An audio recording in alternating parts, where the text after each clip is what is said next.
Bonjour et bienvenue dans la rubrique Xelos Ecofin, votre rendez-vous pour découvrir et comprendre les grandes thématiques de l'économie et de la finance. Aujourd'hui, nous allons aborder un sujet fondamental en économie, les cycles économiques. Donc, chaque économie traverse des phases de croissance, de sommet, de récession et de reprise. Ces fluctuations économiques ont un impact profond sur notre quotidien, influençant nos opportunités professionnelles, nos choix financiers et même nos perceptions du monde qui nous entoure. Mais qu'est-ce qui pousse une économie à passer d'une phase prospère à une période difficile, puis à une reprise? Et pourquoi ces cycles semblent-ils inévitables? Dans cette rubrique, nous allons explorer ces questions essentielles pour mieux comprendre comment ils façonnent nos vies et comment nous pouvons nous y adapter. Un cycle économique est une succession de phases par lesquelles une économie passe au fil du temps. Ces phases sont comparables aux saisons. Elles se répètent, mais chacune a ses caractéristiques propres. Voici les principales étapes. Première étape, la croissance. La phase de croissance est celle où l'économie est en plein essor. La production augmente, les entreprises embauchent, les revenus des ménages s'élèvent et la consommation est en hausse. Cette dynamique permet aux entreprises de se développer, de lancer de nouveaux projets et d'investir davantage. Deuxième étape, le sommet. Le sommet est le point culminant de la croissance.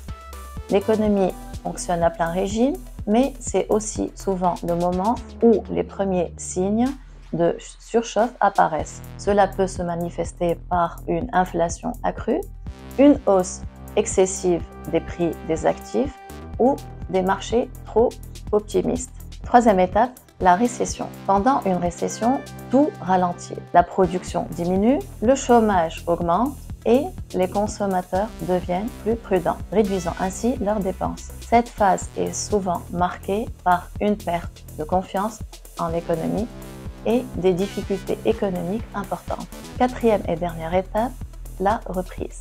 La phase de reprise commence lorsque l'économie reprend lentement son dynamisme. Les entreprises retrouvent leur optimisme, les embauches redémarrent et la confiance revient progressivement. Cette reprise peut se faire à différents rythmes selon les régions et les secteurs économiques. Par exemple, pendant la crise de la Covid-19, certaines industries comme le secteur technologique ont vu une reprise rapide, alors que d'autres, comme le tourisme et l'hôtellerie, ont pris plus de temps pour se stabiliser. Pourquoi les cycles économiques se produisent-ils? Les cycles économiques ne sont pas le fruit du hasard. Plusieurs facteurs clés influencent leur survenue. Premièrement, les variations de la demande. Lorsqu'il y a une demande soutenue par des biens et services, l'économie se développe.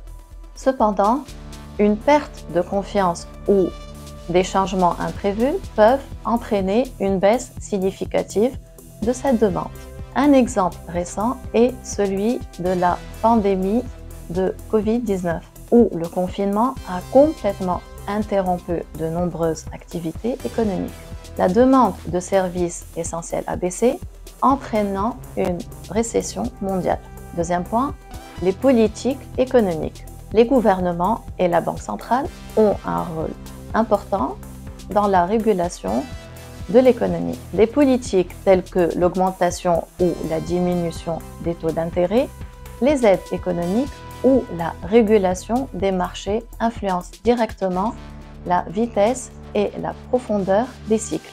En période de récession, une banque centrale peut abaisser les taux d'intérêt pour encourager les emprunts et les investissements, tandis qu'en période de surchauffe, une hausse des taux peut être mise en place pour éviter une inflation trop forte. Troisième point, les chocs externes. Donc, ces événements imprévisibles jouent un rôle significatif dans l'apparition des cycles. Crise financière, pandémie, conflits géopolitiques ou catastrophes naturelles ont des effets immédiats et profonds sur l'économie. Par exemple, la crise financière de 2008 a été déclenchée par un effondrement du système bancaire américain, entraînant une récession mondiale, tandis que la guerre en Ukraine affecte actuellement l'économie européenne, avec des hausses de prix de l'énergie et des tensions géopolitiques.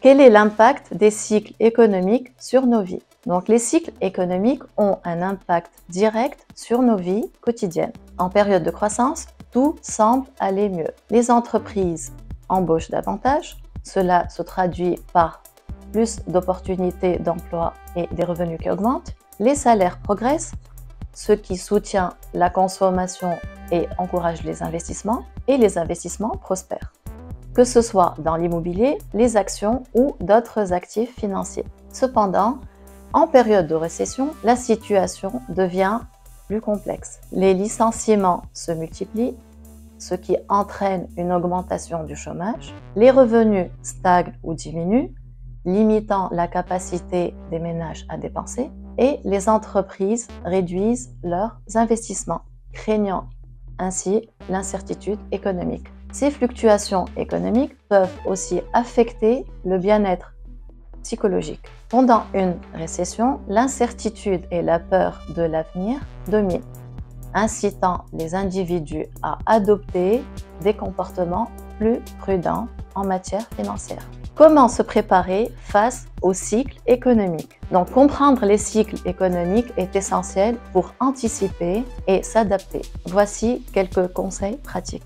Pour vos finances personnelles, épargnez pendant les périodes de croissance. Cela permet d'être mieux préparé en cas de récession. Et investissez prudemment. Diversifiez vos placements pour minimiser les risques. Pour les entreprises, profitez des phases de croissance pour innover et élargir vos activités. Préparez-vous aux périodes difficiles, maintenez des réserves financières et réduisez les dettes. Pour les décideurs publics, surveillez attentivement les cycles, ajustez les politiques économiques en conséquence, stimulez la demande pendant la récession et freinez les risques d'inflation en période de croissance. En résumé, les cycles économiques sont un élément naturel du fonctionnement de toute économie. Ils peuvent être imprévisibles, mais une meilleure compréhension permet d'anticiper et d'agir en conséquence, que ce soit pour gérer nos finances personnelles, diriger une entreprise ou influencer des politiques publiques. Ces cycles sont à intégrer dans nos décisions. Abonnez-vous à notre compte pour découvrir et analyser ensemble les grandes thématiques de l'économie et de la finance.